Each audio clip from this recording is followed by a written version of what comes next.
on the streets. Oh, they're pushing it. They've got their easels. They've got their tracts from Finney or Ryle or some other heretic. Pushing them. Commit to Jesus. Commit to Jesus. Your Jesus? Your Socinian Jesus? I tell you what, I don't want your Jesus. He's Socinian. He's powerless. Powerless. And of course there are those who say, well, you know, you've got to commit to Jesus. God would love you to commit to Jesus. And you turn around as a Christian and you say, hang on a minute, love. Just hang on a minute. Why are you being irreverent? And they look at you as though you're a blank page. And you say, who's upholding the world? Is it man? Is it Satan? The two destroyers of this world? Or is it God? And if God be almighty as he is, and he sustains life upon this planet, and he takes life from this planet and other planets and the galaxy and beyond, he therefore can give me the spirit of willingness to turn to him. I am less than dust. And they look at you and they can't handle it. They can't handle it. They can't handle reverence for God.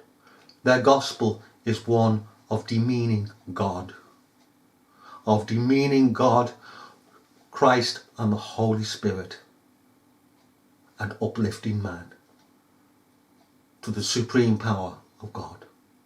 They cannot accept, hold, contain worship of God.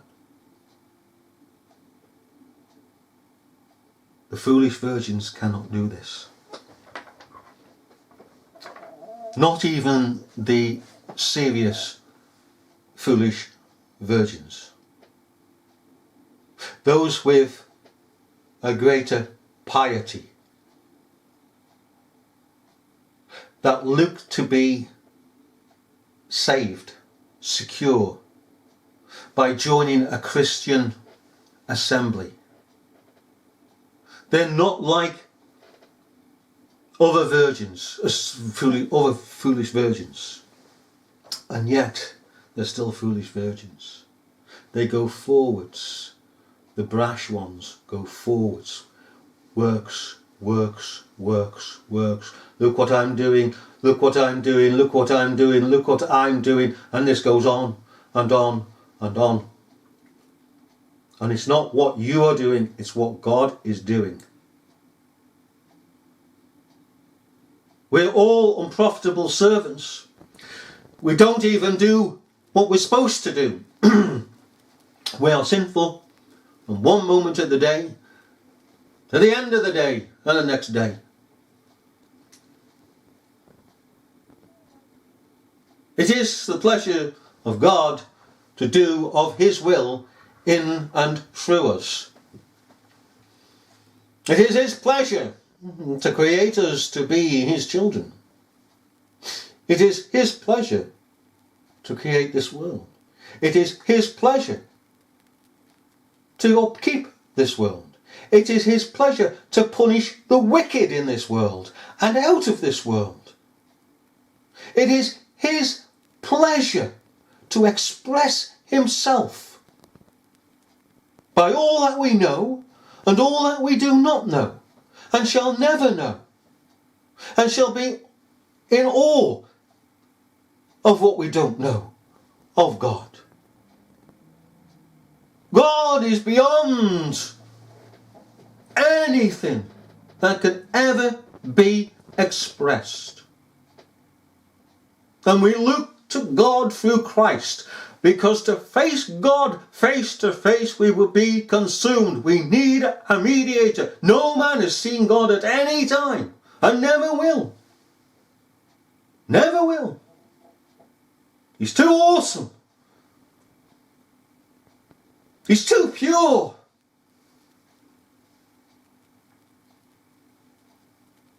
We see the glory of God through the face of Jesus Christ, who is the very image of God. The foolish know nothing about this. They're lighter than air. Their doctrine is lighter than air. They're like stars that pass, like clouds that roam. With every wind of doctrine they're blown about. Here today, gone tomorrow. Well, verse 3, the foolish took their lamps and took no oil with them. Well, says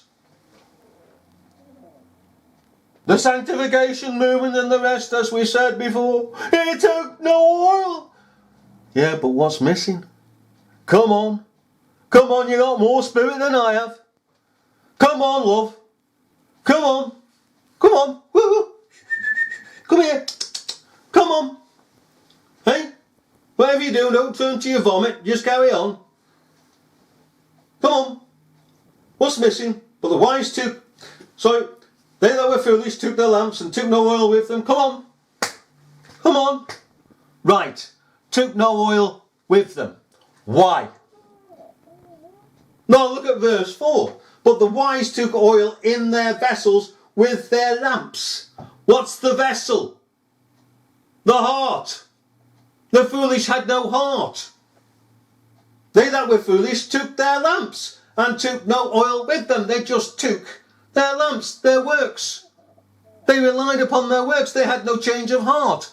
God did not renew their heart and circumcise that heart. But the wise, what happened to the wise?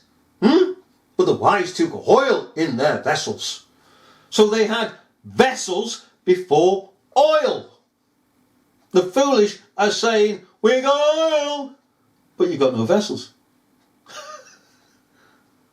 Hey? The wise took oil in their vessels with their lamps. Their works followed them. That's what that is. As with James. Thou sayest, thou hast faith. I'll show thee my faith by my works. Works follow on from what is in the heart. The foolish had foolish hearts. Fools to themselves and fools to others. The wise had vessels. The foolish didn't.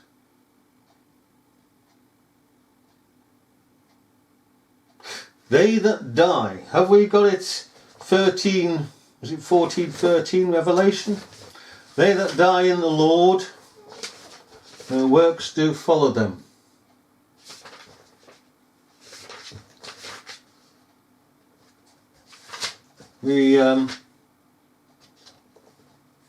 Yep. 13. Revelation 13. Revelation 13, verse 13. Alright. And I heard a voice from heaven saying unto me, write, blessed, not cursed, blessed are the dead which die in the Lord from henceforth.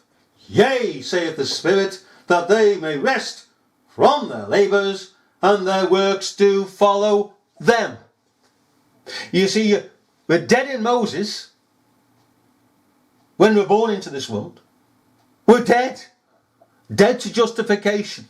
Alive to condemnation. We're dead in Moses. But being alive in Christ, we are dead to condemnation. And I heard a voice from heaven saying unto me, right, blessed, and that's what we are the dead. Eh? When the Lord revives, says Paul, what?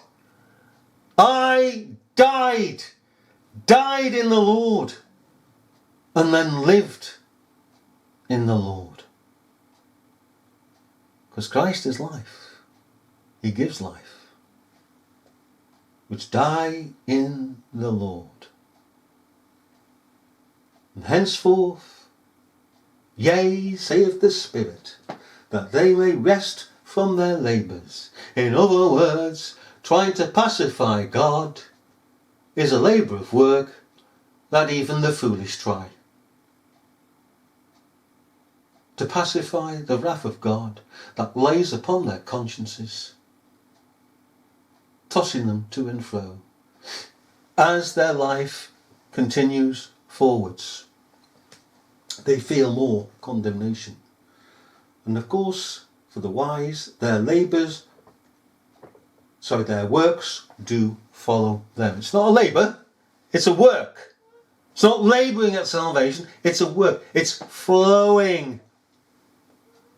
The natural works of the Spirit of God within a renewed heart that God has planted within, that is a new character, a new disposition. It's not a physical heart, boom, boom, boom. It's a disposition.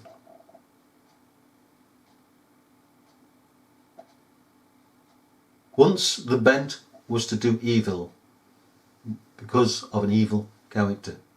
But now we've got a better character, a new character, and we are made new creatures in Christ Jesus. Old things are passed away, all things become new. Even as John witnesses to the fact of salvation in Revelation chapter 21.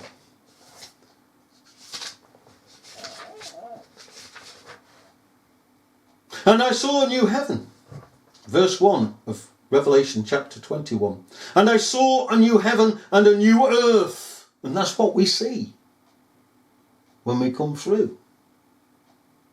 For the first heaven and the first earth were passed away, and there was no more sea. There was no more sea of tears. When we come through conviction to conversion, we're coming from one world to another world. And we're seeing a new heaven above and a new earth beneath. Things that we've never seen before. We behold spiritually. Spiritually. And he goes on to say about conviction unto conversion, the things that we see and the things that we pass through at that time. And God shall wipe away all their tears from their eyes. A weeping conscience. A weeping conscience. By conviction to conversion. The conversion is the wiping away of the tears of a weeping conscience. Okay.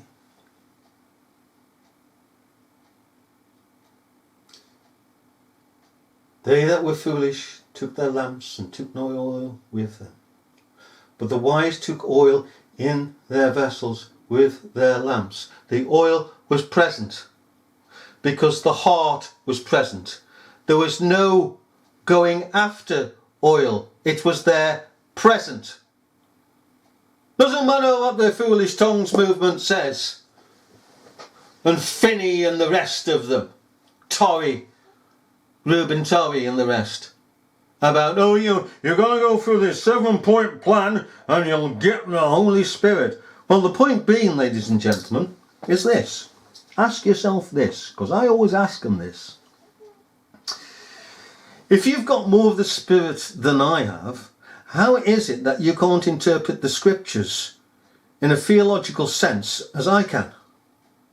Because you must be better than me, you must have more of the Holy Spirit than I have, and being that the Holy Spirit indited the Word of God, therefore, He is more capable, or rather, you are more capable through Him, to interpret the Word of God. And therefore, every sermon that you preach should be heavy with doctrine and practice. But it isn't. It's light as a pancake. It's light as a feather. It's light as air itself. It's light as helium. The prophets are light and deceptive, just like they were in days of old. The con artists, just like the mullahs of this world, who are written up as being sitting with God next to the Almighty.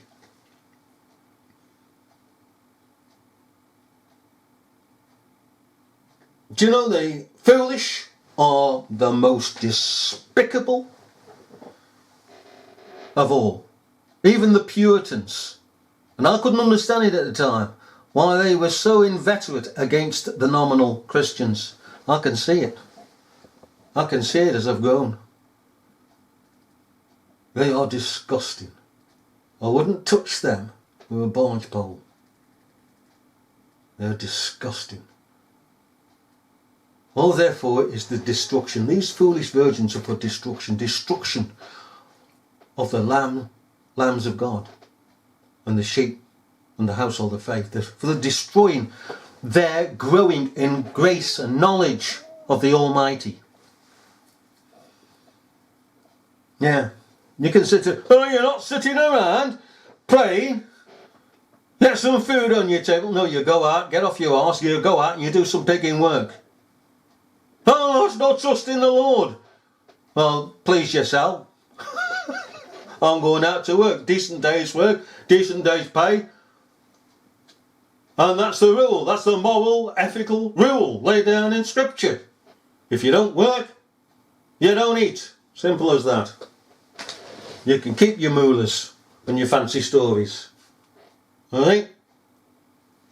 Now then, we'll come to verse